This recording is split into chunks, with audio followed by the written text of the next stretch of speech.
आर्य junction platform पर आपका स्वागत है। डेली की जो करंट अफेयर्स होती हैं उसमें हम आपका फिर से स्वागत करते हैं।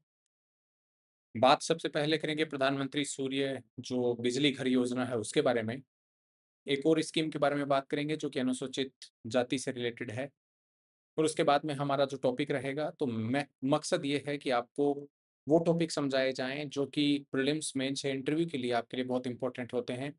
डेली में जो भी घटनाएं होती हैं उनको आप कॉन्स्टिट्यूशन सोशल यानी आपका सामाजिक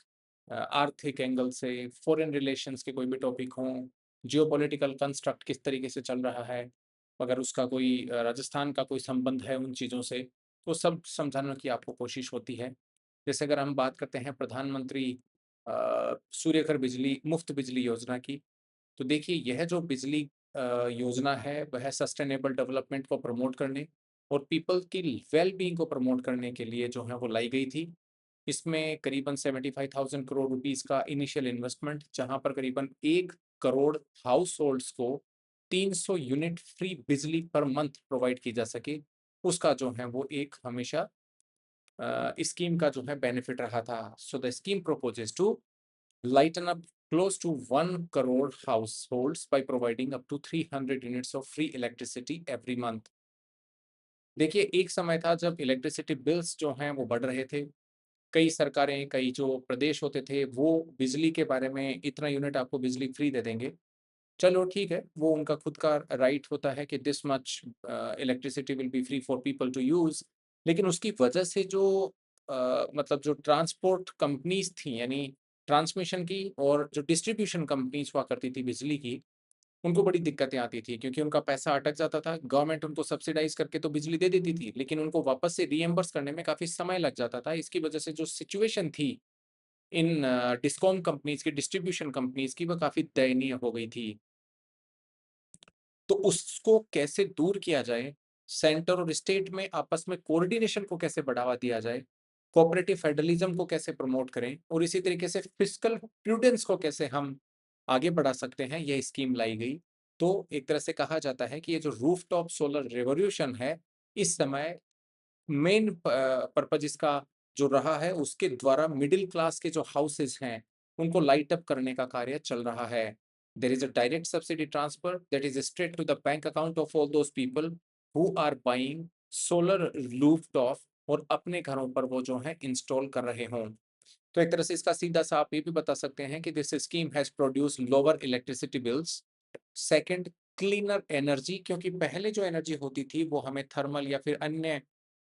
हम मतलब उसको जनरेट करते थे फिर ट्रांसमिट करते थे। अब यह बिजली हमारे खुद के सोलर जो होते हैं रूफटॉप्स, वहीं पर ही जनरेट हो रही है। तो एक तरह से एनर्जी को ट्रांजिट यानी अगर कहें तो एक स्वरूप से दूसरे स्वरूप पर तो एनर्जी का ट्रांजिशन भी हमें इस समय फील हो रहा है, जहाँ पर क्लीनर एनर्जी और न्यू एनर्जी जो है वो पैदा हो रही है।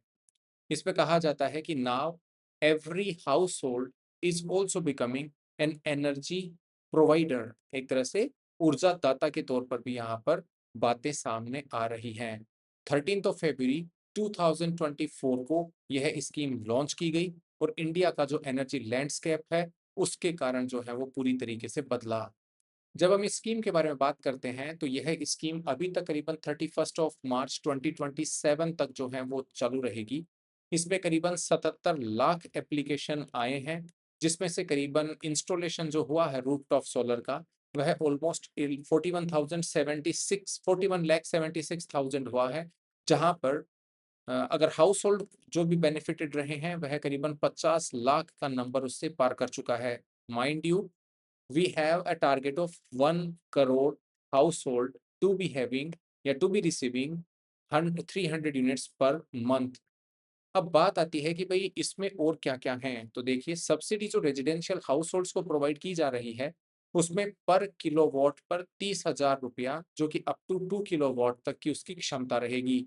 18,000 रुपीज पर किलोवाट की है, जहां पर अगर इससे एडिशनल हम 3 किलोवाट का कनेक्शन वहां पर लें और 78,000 की टोटल सब्सिडी जो है वो इस प्रकार के सिस्टम वहां पर 3 किलोवाट का मैक्सिमम जो है वो सोलर रूफटॉप उनको प्रोवाइड कर रहा हो। जब हम ग्रुप हाउसिंग सोसाइटीज या रेजिडेंट वेलफेयर एसोसिएशंस के बारे में बात करते हैं, तो उनके लिए सब्सिडी अलग है, जहां पर 18,000 रुपीज पर किलोवाट का है, जो कि common facilities including EV charging, जहां पर 500 किलोवाट की कैपेसिटी जो है वो डेवलप कर सकते हैं। अगर हम बात करें जैसे स्पेशल स्टेट्स के लिए, तो एडिशनल 10% सब्सिडी भी उनको पर किलोवाट के ऊपर दी जा रही है, जहां पर एवरेज मंथली एनर्जी कंजम्पशन अगर 0 से लेकर के 150 यूनिट है, इसी तरीके से 150 से 300 यूनिट है तो उनको 2 से 3 किलोवाट, और अगर ग्रेटर देन 300 यूनिट्स है कंजम्पशन तो अबाउट 3 किलोवाट पर जो है उनको इस प्रकार की सुविधाएं दी जा रही हैं। अब कोई आपसे पूछे कि इसमें कंज्यूमर्स किस तरीके से रजिस्टर कर सकते हैं, तो आप ये बताएँ कि सर सबसे पहले या तो हम वेबसाइट के द्वारा कर सकते हैं, कंज्यूमर वहाँ पर पेज पर जाकर के अप्लाई लॉगिन करना पड़ता है, फिर वैलिड ओटीपी मोबाइल पर आते हैं, पर्सनल डिटेल्स वगैरह सब कुछ है जिसमें कंज्यूमर का name, email, address, state, district, pin code इत्यादि जो हैं वो डाले जाते हैं, और उसके बाद में registered consumer can submit applications early either through link on apply solar top. तो ये जो स्कीम है उसने जो है बेसिकली एक तरह से जो हमारी जो माइंडसेट था इलेक्ट्रिसिटी को लेकर के उसको भी चेंज किया है। आपको बता दें कि पावर के सेक्टर में 3 जो हैं वो सप्लाई चेन्स होती हैं, जहाँ पर जनरेशन, पावर का ट्रांसमिशन और पावर का डिस्ट्रीब्यूशन होता है। अगर हम डिस्ट्रीब्यूशन सही से नहीं करेंगे, वहाँ पर अगर हम इन्वेस्टमेंट नहीं करेंगे, उन कंपनीज़ को सब्सिडी के द्वारा इवन उनकी हालत जो है और खराब कर देंगे, तो फिर वो पैसा कैसे चुकाएँगी उन कंपनीज़ को जो कि पावर जनरेट कर रही हैं या पावर ट्रांसमिट कर रही हैं। जब तक पावर जनरेट नहीं होगा तो हमें जो है इलेक्ट्रिसिटी की कमी पड़ेगी। इलेक्ट्रिसिटी अभी भी पूरे इंडिया में 24/7 जो है उसको इवन अगर हम फार्मिंग कम्युनिटी के बारे में बोलें तो भी अभी पूरी तरीके से प्राप्त नहीं होती है। तो वो और इसी के साथ में कई बार ओकेजनल या फिर जो पावर कट्स होते हैं जो कि ज़्यादातर इंडस्ट्री को भी फेस करने होते हैं,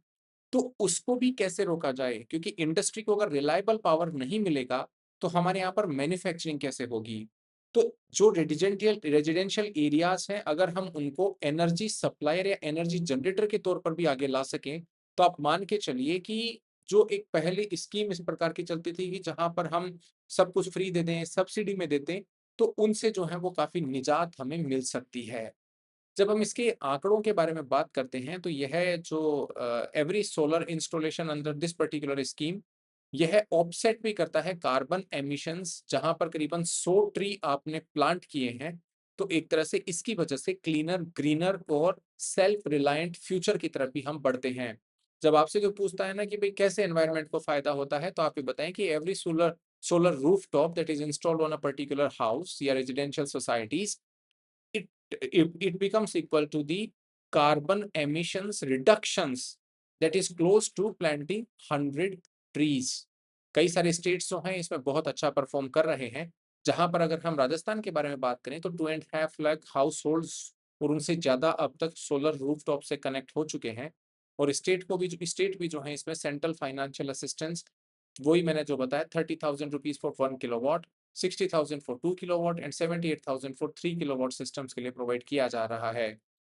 इसमें जो है बेसिकली अगर बात करते हैं तो सब्सिडी को पाने के लिए उसकी अन्य प्रक्रियाएं हैं, जैसे मैंने आपको बताया कि you have to first of all log in on to official national portal, और उसके बाद में चूज एन अप्रूव्ड लोकल जो सोलर वेंडर होता है, और उसके बाद में हमें जो है उसकी प्लांट करने के लिए उसकी जो एप्लीकेशन है वो सबमिट कर देनी चाहिए। अब बात आती है कि प्रधानमंत्री सोलर रूफटॉप योजना, उससे जो है वो वेलफेयर जो हमारा होता है ना, delivery of welfare benefit, 100% online approval system, cooperative federalism जिसमें सेंटर और स्टेट के बीच में आपस में जो है जो डिस्ट्रीब्यूशन कंपनीज हैं उनके लिए भी एक तरह से कोऑर्डिनेशन जन्मे, तो वो कोऑपरेटिव फेडरलिज्म का भी एक जीता जाता उदाहरण होता है। कई बार इससे आपको सवाल पूछे जा सकते हैं कि भाई solar rooftop scheme has decentralized energy generation, तो डेफिनेटली इट हैज डिसेंट्रलाइज, यानी अब कोई एक सेंट्रलाइज ऐसा सिस्टम नहीं है जहां पर हम वो पावर प्लांट बनाएं, और पावर प्लांट को जो है वो ऐसी जियोग्राफीज में वो सिचुएटेड हो जहां पर या तो कोस्टल के किनारे कोई सोलर हो, सॉरी न्यूक्लियर हो, या फिर थर्मल पावर प्लांट हो जहां पर पानी का बहाव, कोल प्लांट्स इत्यादि जो कि एक सिंगल ज्योग्राफी में पाए जा सकते हैं, लेकिन ये जो सोलर रूफटॉप प्लांट होते हैं, उन्होंने एनर्जी को डिसेंट्रलाइज़ कर दिया है। Now every solar roof has become an energy generator, तो इसने डिसेंट्रलाइज़ किया है। हालाँकि डिसेंट्रलाइज़ करने के साथ में इसमें कई सारी बॉटलनेक्स भी फेस की जा रही हैं, जहाँ पर एग्ज़ीक्यूशन जो है, वो एक तरह से हमारे लिए बहुत ज़रूरी हो जाता है।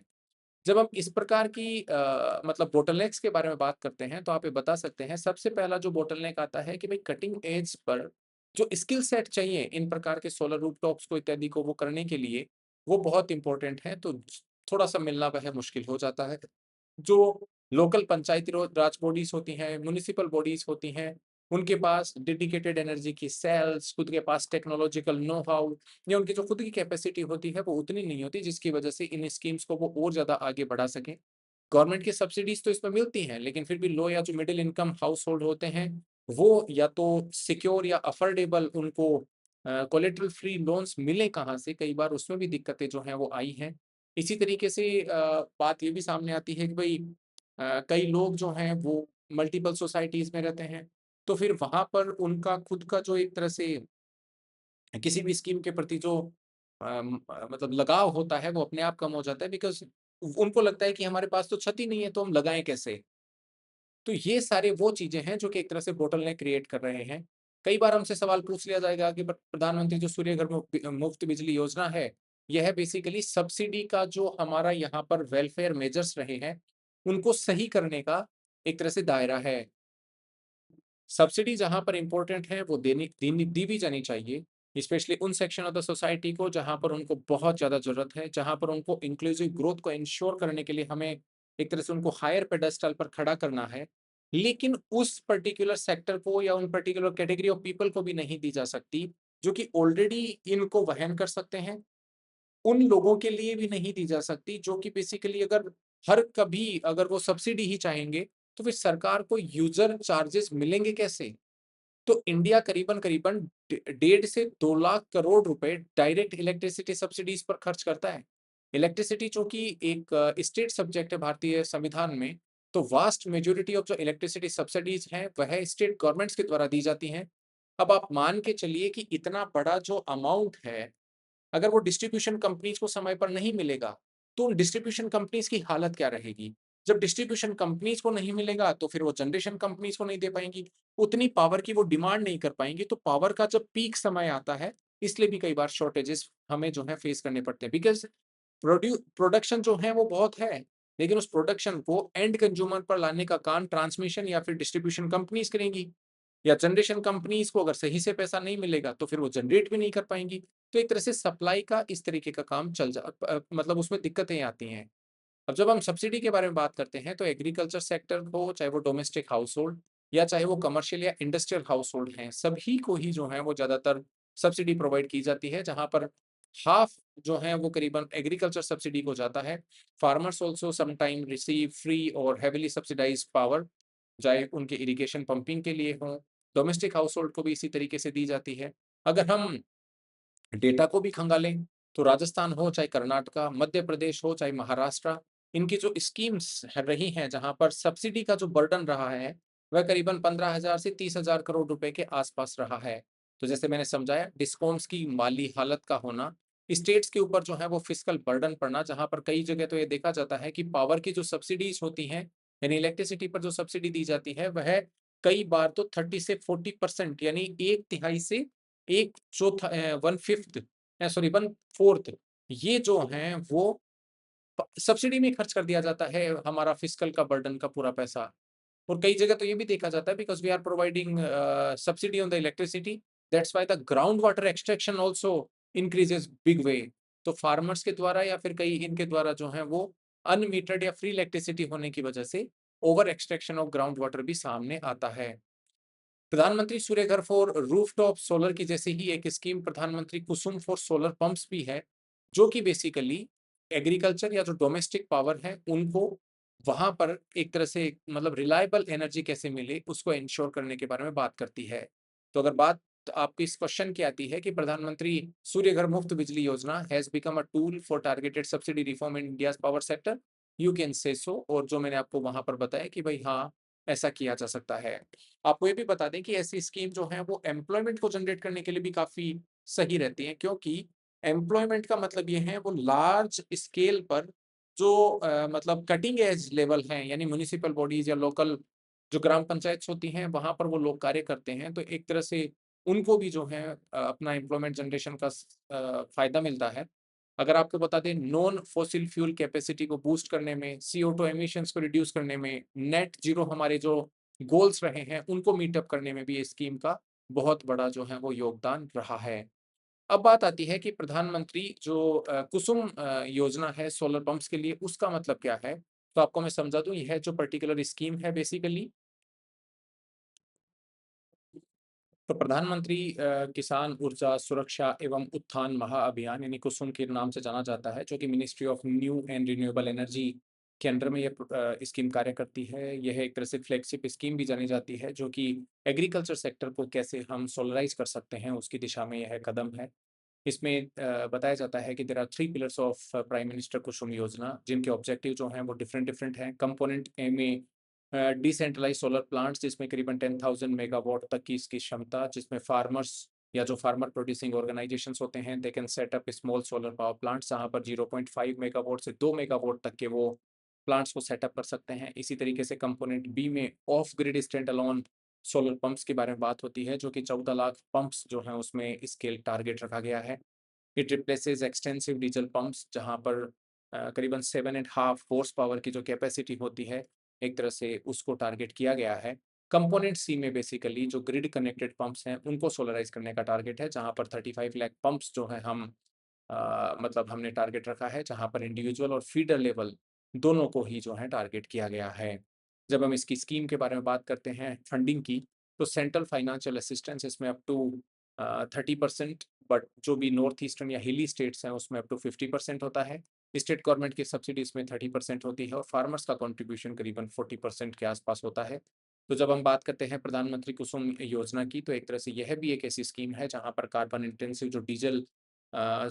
जनरेशन सेट्स होती हैं, एक तो उनका कैसे हम उपयोग घटाएँ, डीजल के ऊपर जो हमारी निर्भरता है उसको हम कैसे कम करें। इसी तरीके से जो फॉरेक्स एक्सचेंज रिज़र्व डीजल में खर्च होता है उसको कैसे बचाया जा सके। डीजल पंप इत्यादि आदि से हम हटा करके एक तरह से क्लीन एनर्जी कैसे प्राप्त कर पाएँ, और कहा जाता है फार्मर्स को भी हम ऊर्जादाता के तौर पर कैसे पेश करें, बात वहाँ पर भी आती है। करीबन 47,328 विलेजेस को पूरे देश में आदर्श ग्राम कंपोनेंट जो भी है प्रधानमंत्री अजय स्कीम का, तो उसके तहत जो है ये बात प्रधानमंत्री अजय जो स्कीम है बेसिकली, उसके तहत इनको कवर किया गया है। प्रधानमंत्री अनुसूचित जाति अभियान अभ्युदय जो योजना है, यानी प्रधानमंत्री अजय, यह सेंट्रल गवर्नमेंट की स्कीम है, जो कि शेड्यूल्ड कास्ट के ग्रुप के जो लोग हैं उनके सोशियो इकोनॉमिक अपलिफ्टमेंट के बारे में बात करती है। इसमें करीबन 47,328 विलेजेस को सेलेक्ट किया गया है, जो भी इसमें आदर्श ग्राम का कंपोनेंट है। आदर्श ग्राम जो कंपोनेंट है प्रधानमंत्री अनुसूचित जाति अभ्युदय योजना में, वह इंटीग्रेटेड डेवलपमेंट के बारे में बात करता है, जहाँ पर 50 जो सोशियो इकोनॉमिक मॉनिटरेबल इंडिकेटर्स होते हैं 10 डोमेन के अंतर्गत, जिसमें एजुकेशन भी शामिल है, उनको टारगेट किया गया है। टारगेट करने का मतलब ये है कि चूंकि स्कीम फिस्कल ईयर 22 में लॉन्च की गई थी, तो मकसद साफ है कि we have to reduce poverty, we have to enhance educational opportunities and we have to improve infrastructure in the scheduled caste dominated areas. ये स्कीम जो है वह सेचुरेशन के बारे में बात करती है, यानी ऐसा नहीं है कि कोई भी तबका जो है वो छूट जाए, यानी शेड्यूल्ड कास्ट को अगर हम टारगेट कर रहे हैं, तो every person should get the benefits. ये जो भी सोशियो इकोनॉमिक इंडिकेटर्स होते हैं, उनमें सेंट्रल स्टेट गवर्नमेंट के इंडिकेटर्स में कन्वर्ज करके और उनके जो क्रिटिकल डेवलपमेंट गोल्स होते हैं, गैप्स होते हैं, उनको एड्रेस करने का काम होता है। आदर्श ग्राम जो डेवलपमेंट इनिशिएटिव है, वह इस पर्टिकुलर स्कीम के अंडर में कई सारे कंपोनेंट में एक ऐसा कंपोनेंट है, जहां पर जो है आदर्श काम का मतलब ये है कि people have access to various basic services, so that the minimum needs of all the section of the society are fully met and disparities are reduced to minimum. ये विलेजेस जो हैं would have all such infrastructure facilities and its residents will have access to all such basic services। Basic services कौन कौन सी? Drinking water हुई, sanitation, education, nutrition, health और सब कुछ। तो ये जो है, अगर स्कीम बेनिफिट होता है स्कीम अगर मान लो सही तरीके से इम्प्लीमेंट जो कि फिस्कल ईयर 22 में लॉन्च करी गई थी, ये है भारत का जो एक ऐसे डिस्ट्रिक्ट्स हैं जहाँ पर शेड्यूल्ड कास्ट अभी भी मतलब पॉवर्टी में हैं या फिर वहाँ पर उनके जो सोशियो इकोनॉमिक इंडिकेटर्स हैं वो उतने मजबूत नहीं हैं, सो उससे भी डील करने का हमें फ़ायदा मिल सकता है। कॉमनवेल्थ गेम्स जो अभी फ़िलहाल चले उसमें 2026 का जो कॉमनवेल्थ गेम्स था, उसमें भारत ने चौथा स्थान हासिल किया जहाँ पर 13 गोल्ड, 17 सिल्वर और 9 ब्रोंज यानी टोटल 39 मेडल्स जो हैं हमें मिले। हालाँकि आपको बता दें कि कई सारे इसमें ऐसे मतलब स्पोर्ट्स थे जो कि बाहर कर दिए गए थे, जिसमें ट्रेडिशनली जो हाई यील्डिंग डिसिप्लिन्स हैं लाइक रेसलिंग, बैडमिंटन इनको बाहर रखा गया था। इनके बाहर रखने का मकसद ये था कि भई इनमें जो भी पैसा खर्च होता है तो एक तरह से इस पर्टिकुलर कॉमनवेल्थ गेम्स का जो मतलब जो बजट है उसको एक लेवल तक ही रखा जाए। हमारे यहाँ पर हमने बॉक्सिंग में 10 मेडल्स जीते जहाँ पर 7 गोल्ड और 3 सिल्वर्स यहाँ पर आए।